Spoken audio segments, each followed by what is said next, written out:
నమస్తే, welcome to YoYo TV.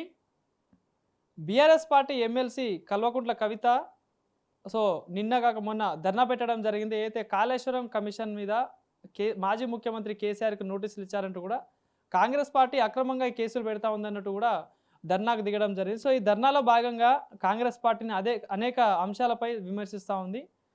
మరి దీనిపై కాంగ్రెస్ పార్టీ ఎట్లా స్పందిస్తుంది మాట్లాడించే ప్రయత్నం చేద్దాం. మనతో పాటు మాట్లాడడానికి Congress party fire brand leader, Aryavysya corporation chairman Kalva Swetha గారు ఉన్నారు.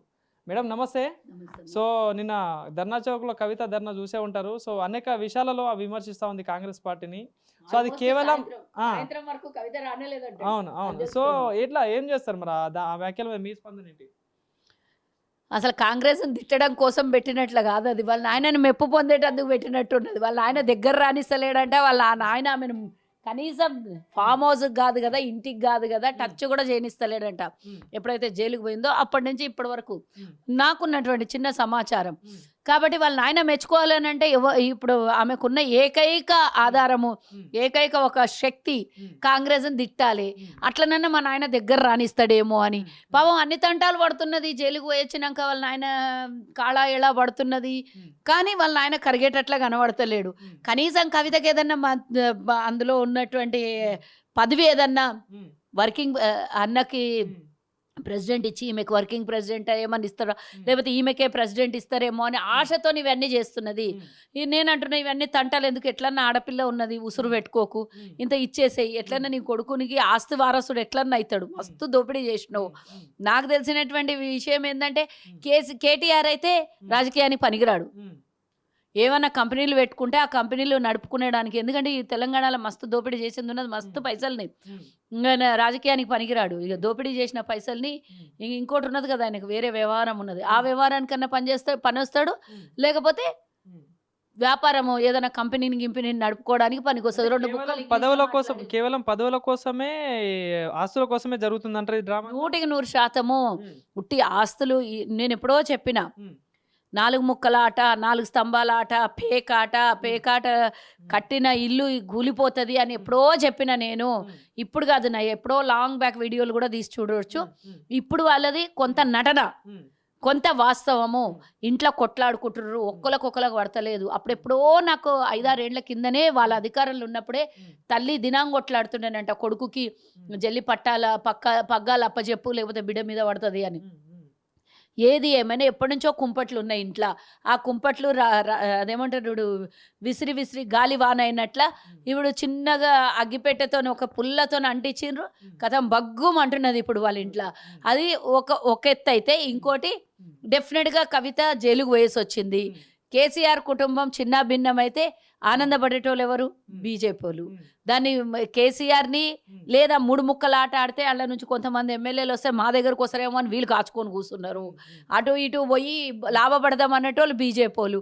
నువ్వు అట్లా చేయకపోతే నీకు మళ్ళీ ఒకసారి జైలుకు పంపిస్తాం అనేటోళ్ళు ఈడీలు, సిబిఐలు. ఇవన్నిట్లో వాళ్ళు ఎట్లయిపోయిందంటే వలలో చిక్కుకున్నారు, ఇట్లా చక్ర వ్యూహంలో చిక్కుపడ్డారు. ఆ పద్మవ్యూహంలో నుంచి బయటికి దారి తెలుస్తలేదు వాళ్ళకి. చేనైతే చేసిండ్రు, పోయినైతే పోయినరు, కానీ ఆ పద్మవ్యూహంలో నుంచి బయటికి పడే దారి దొరుకుతలేదు. కానీ మొత్తానికి ఏమనిపిస్తుందంటే కేల్కతం దుకాణం బంద్ అనిపిస్తున్నది. ఇక వీళ్ళు కొట్లాడుకొని నిన్న అంతా ధర్నా చేసింది. ఏ బీఆర్ఎస్ కార్యకర్తలు వచ్చిండ్రు, ఏ బీఆర్ఎస్ నాయకులు వచ్చిండ్రు, ఏ జాగృతి మెంబర్లు వచ్చిండ్రు. జాగృతి కండవాళ్ళు లేవు, బీఆర్ఎస్ కండవాళ్ళు లేవు. ఏం సంకేతం ఇస్తున్నది, ఎవరికి ఏం సంకేతం ఇస్తుంది? కాంగ్రెస్ని తిట్టాలే, వాళ్ళ అయ్యతో మెప్పు పొందాలి. సమీకరణ బాగానే చేసుకుంది. 500 ఇస్తే ఎంతమంది అని వస్తారు, దాందేమున్నది? వాళ్ళ ఆయన సభకు రాలే మొన్న, వాళ్ళ ఆయన కూడా అదే కదా చేసింది. ఆ కుల్లా కదా, అవైతే ఓపెన్ సీక్రెట్. అది ఎన్నో మీడియా ఛానళ్ళు చూపించారు కదా, మాకు బండికి కారుకి ఇంత ఇచ్చిర్రు, ఎద్దు బండికి ఇంత ఇచ్చిర్రు, మనిషికి ఇంత ఇచ్చిర్రు, తాగనికి ఇంత ఇచ్చిర్రు అని వాళ్ళే కుల్లా చెప్పిండ్రు. అన్నం ఉడికిందా అని గింజ బిస్కి చూస్తామా? ఒక గింజ బిస్కితే తెలిసిపోతుంది కదా ఎన్ని ఊర్లకి వెళ్ళి ఎన్ని బండ్లు వచ్చినాయి, ఎంత ఈ బస్సులకు వాళ్ళే పైసలు తీసుకొని వచ్చి కట్టిండ్రు. ఇవంతే డబ్బు అంతా కథం పట్టించి చేసిన పని ఏంది? ప్రచారము. ఆ ప్రచారం ఉలికి కోల్పోతున్నామనే భయంతో ఆల్రెడీ ఇంట్లో కొంపల ఆల్రెడీ ఈ అలజడి మొదలైతే కేసీఆర్ దాన్ని కవర్ చేయడానికో లేకపోతే ప్రభుత్వం మీద వ్యతిరేకత రావాలనే ఉద్దేశంతోనో ఏక్ మార్ దోతు కూడా అన్నట్ల ఆడబెడితే ఏమన్నా అవుతుంది అనుకున్నాడు. అది సక్సెస్ కాకపోయా. కేసీఆర్ ఒకటే మాట్లాడే ఎవరు మాట్లాడనియకపాయ ఆ సభ తుస్సుం అన్నది, అన్ని లక్షలు ఖర్చు పెట్టి అన్ని కోట్లు ఖర్చు పెట్టి నేను తెల్లారే స్టేట్మెంట్ ఇచ్చిన.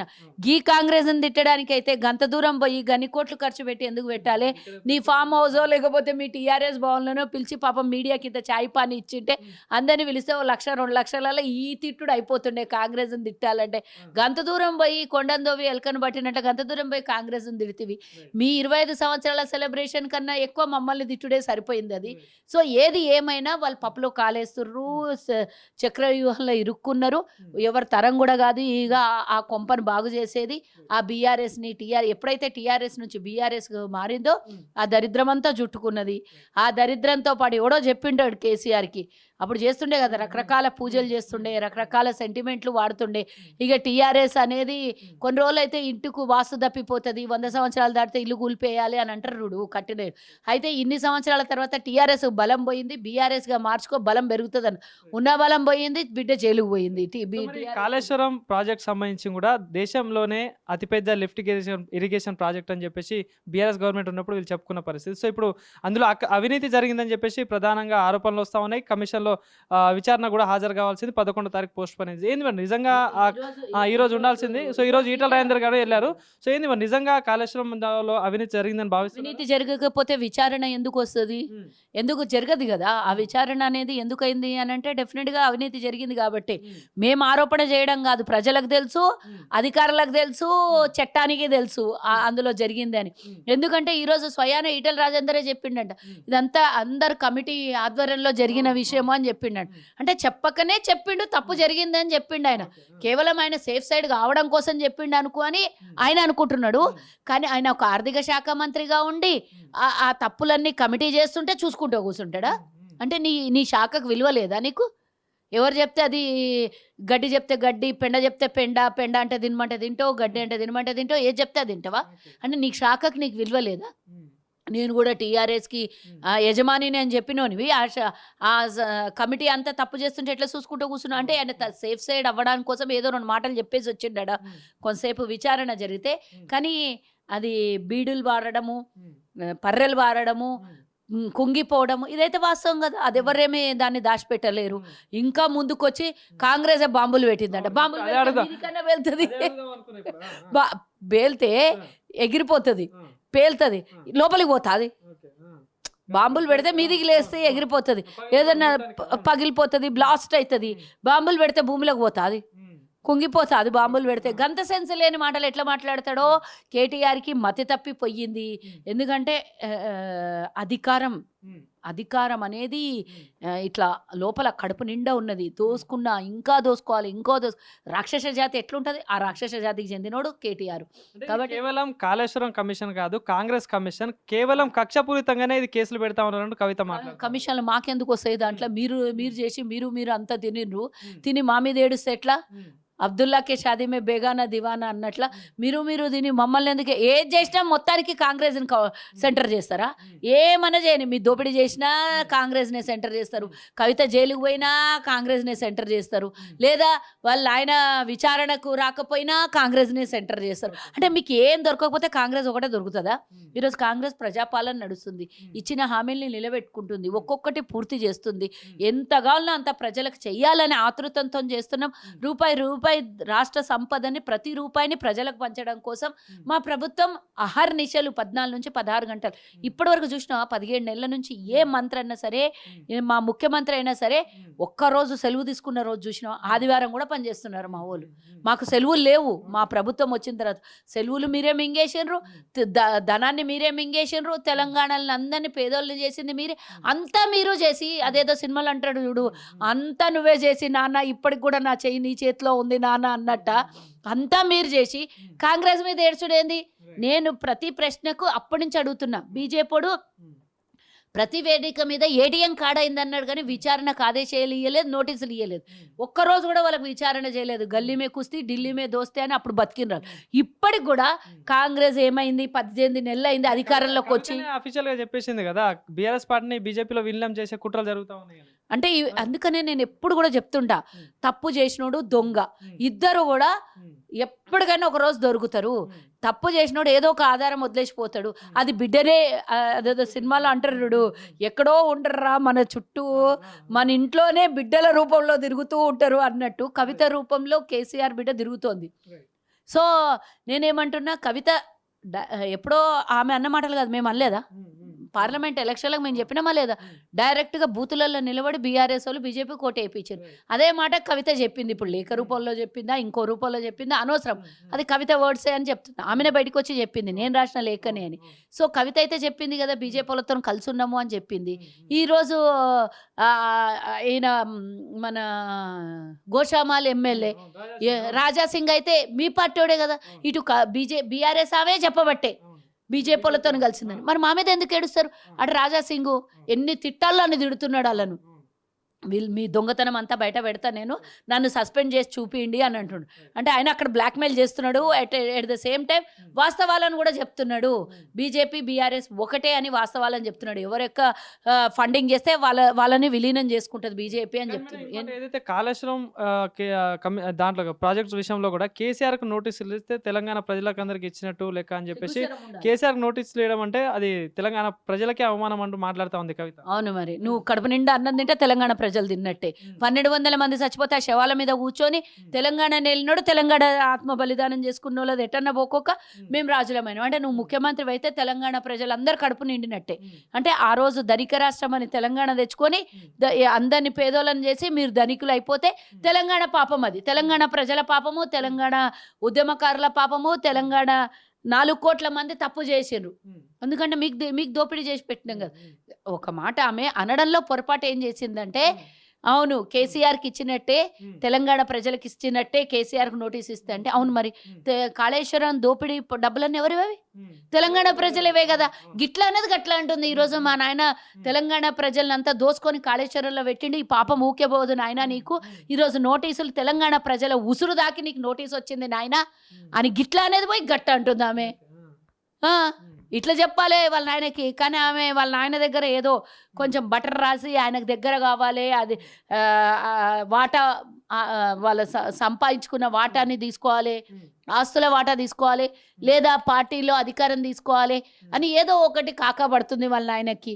కానీ కేసీఆర్కి ఇచ్చిన నోటీసు తెలంగాణ ప్రజలకు ఇచ్చిందని తెలంగాణ ప్రజలను అవమానిస్తుంటే చూస్తూ ఊకుంటారా? తెలంగాణ ప్రజలు సమాధానం చెప్పాలి అందరు ప్రజలు అంటారు. మరి ఒకవేళ కవిత కొత్త పార్టీ పెట్టింది అనుకో, రాష్ట్ర రాజకీయాల్లో మార్పు ఉండే ఛాన్స్ ఉంటుందా? పాపం వాళ్ళ నాయన వాళ్ళ అన్ననే ఫస్ట్ చంపుతారు ఆమెను, రాజకీయంగా చంపి పడేస్తారు ఆమెని. అంటే ఇప్పుడు ఎవరిని చంపరిడా. అసలు బీఆర్ఎస్ పార్టీలో ఇంకొకరు ఎవరెవరిని చంపేది లేదు, వాళ్ళే చస్తారు అందులో. సో ఇంకో ప్రశ్న ఏంటంటే, మొన్న తెలంగాణ ఆవిర్భావ దినోత్సవం జరిగింది. సో మరి గన్పార్ దగ్గర అంత ప్రతిష్టాత్మకమైన గన్పార్ దగ్గర కూడా బీఆర్ఎస్ పార్టీ సంబంధించిన నాయకులు ఒక్కరు కూడా రాలేదు. కొందరేమో డల్లాస్ లో పోయి సంబరాలు చేస్తా ఉన్నారు. ఎట్లా చూడొచ్చు ఈ అంశాలని? అదే తెలంగాణ ప్రజల మీద వాళ్ళకు ఉన్నటువంటిది ఎంత చిత్తశుద్ధి ఉందో, ఎంత ప్రేమ ఉందో, ఎంత వాళ్ళకు కనీసం వాళ్ళకు నివాళులు అర్పించే మనస్తత్వం ఉన్నదా అనేది ఈరోజు. సరే అక్కడికి రాకపోతే అంటే అధికారం ఉంటేనే డంబాచారాలు చేస్తాను, అధికారం ఉంటే అంత తెలంగాణ ప్రజలకు నేను కొట్లాడితే వచ్చిందని చెప్తావు.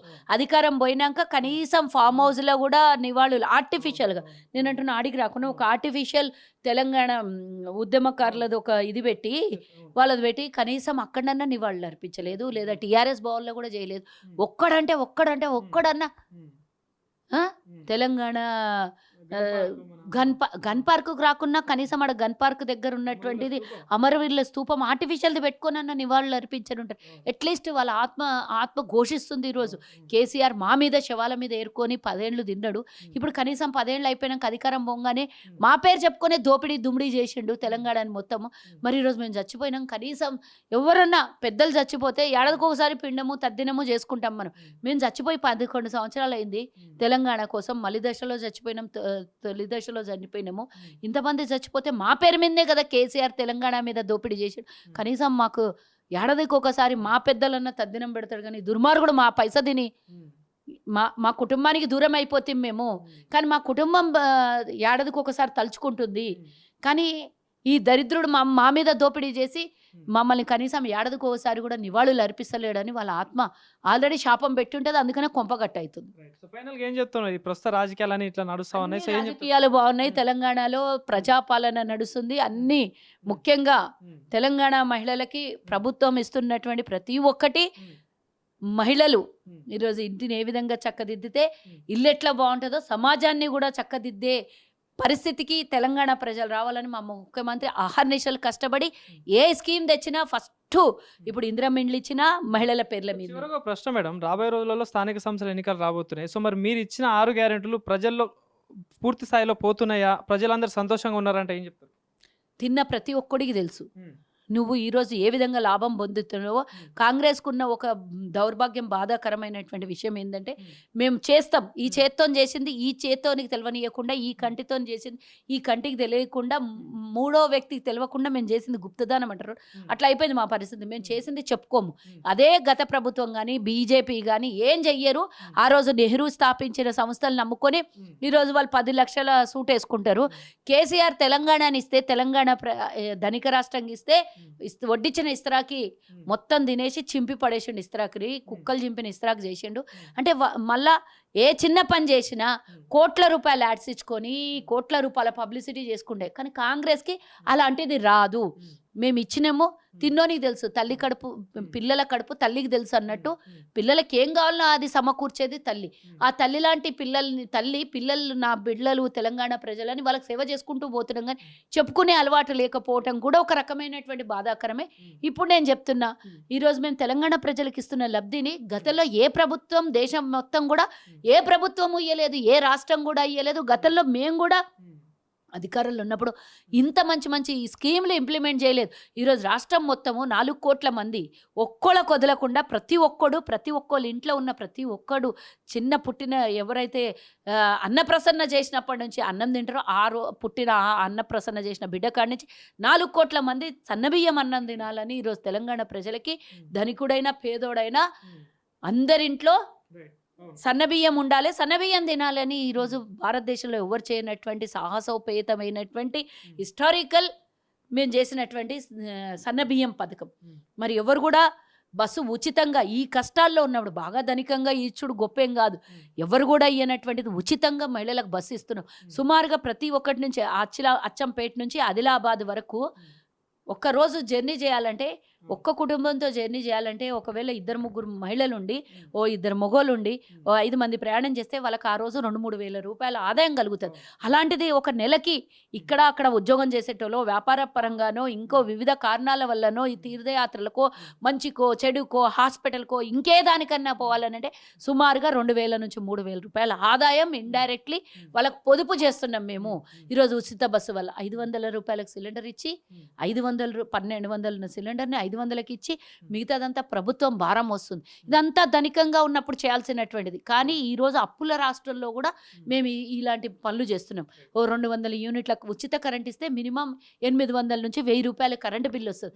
అయినా దాన్ని ప్రభుత్వం భరిస్తూ ఈరోజు అదొక 1000 రూపాయలు, 2,000, 3,000, అంటే అర్బన్కి ఒక రేటు, రూరల్కి ఒక రేటు ఉంటుంది, దాన్ని కూడా ప్రభుత్వం భరిస్తుంది. ఈరోజు 21,000 కోట్ల రూపాయలు రైతులకు రుణమాఫీ చేసింది. దేశంలో ఏ రాష్ట్రం కూడా చేయనటువంటి సాహసోపేతమైనటువంటి కార్యం మేము చేసినాం.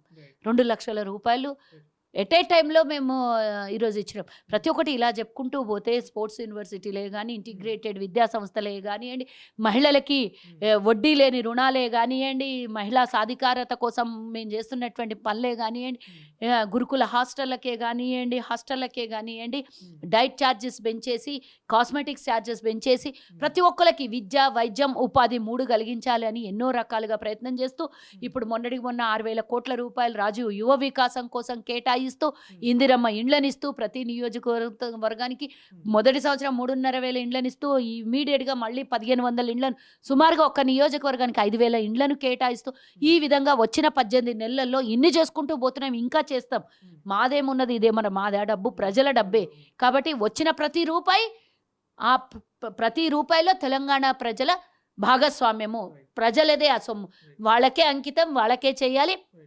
ప్రతి పేదోడికి ఇల్లు, గుడ్డ, అదే అంటారు కదా మన పెద్దలు, కూడు గుడ్డ నేల ఉండాలి అంటారు కదా, ఆ విధంగా ప్రతి ఒక్కడు కూడా కష్టాల్లో ఉండొద్దు, కనీసం తలదాచుకొని పడుకోవడానికి సొంత ఇల్లు ఉండాలి. విద్యా సంస్థల్ని కూడా ఇంటిగ్రేటెడ్ విద్యా సంస్థల్ని కడుతూ 200 కోట్లు ఒక్కొక్క నియోజకవర్గాన్ని కేటాయించడం అంటే సామాన్యమైన పర్యా.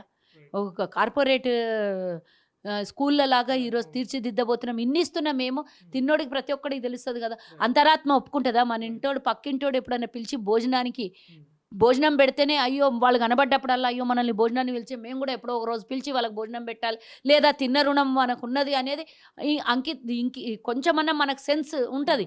కాబట్టి ఈరోజు ప్రభుత్వ పరంగా ఇన్ని పథకాలను పొందుతూ తిన్నాడు ప్రతి ఒక్కడికి తెలుస్తుంది కదా నేను ఎంత ఆదాయం చేసుకుంటున్నా. ఈరోజు ప్రభుత్వ పరంగా వస్తున్నటువంటి అన్ని పథకాలు నేను ఇంత హ్యాపీగా ఎంజాయ్ చేస్తున్నా ఈరోజు అంటే ఈ ప్రభుత్వం వల్లనే కదా. Thank you. Thank you.